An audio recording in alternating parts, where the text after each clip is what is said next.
Porsche has made an art form out of engineering incremental improvements into each generation of the venerable 911.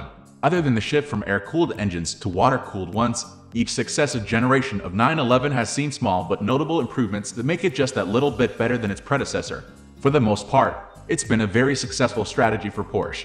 Well, ladies and gentlemen, the era of incremental updates are over. Porsche has let its engineers off the leash, pulled out all the stops for the 2023 Porsche 911 GT3 RS. The 992 GT3 RS is a whole different beast altogether. It's not an incremental improvement, but rather a seismic jump in the performance envelope of the 911, the most focused 911 Porsche has ever made.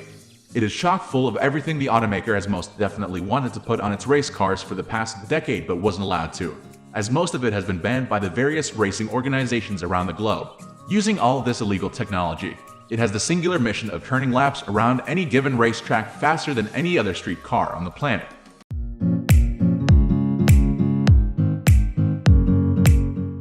New doesn't always mean more power. The first thing that jumped out when Porsche released the specs for the new car was the power. If you're building the Uber Porsche, you have to have a massive jump in power, right? Wrong. The new lump puts out a decidedly unimpressive 5 horsepower more than the 991.2 GT3 RS. That being said, the 4.0-liter engine in the new RS does get several upgrades, including new cylinder heads, intake, longer duration cams, and individual throttle bodies. These don't amount to an increase in power, but they do manage to completely change the character of the engine.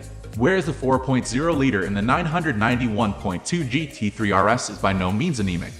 Its successor is utterly relentless in the upper range. It's the difference between an enthusiastic Labrador pulling at the leash and a pissed-off pit bull. One you manage, the other you just hang onto with everything you've got. One of the things about Aero is that it is easier to add rear downforce than front. In the rear, you can just throw a big wing on the back, and boom, instant downforce. But there is no real way to add a matching wing to the front of a standard road car, because you want a good balance between front and rear. 30 or 70 is what Porsche GT head honcho Andreas Preuninger was aiming for on the RS. How much front downforce you can make is the limiting factor in how much downforce you can make overall. Suspension magic.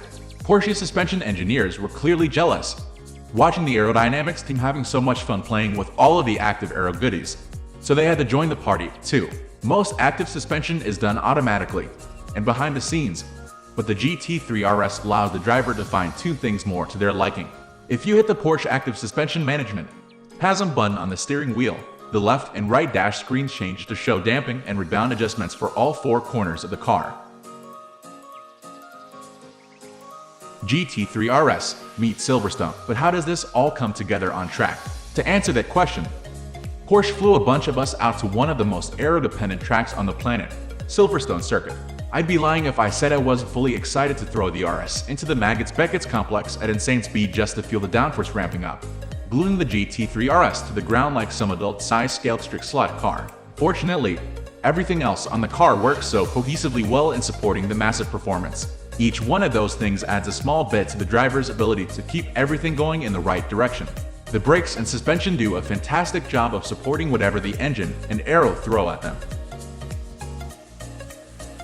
We are going to end this video right away. If you have any query or information to share, please leave a comment below. Thanks for watching.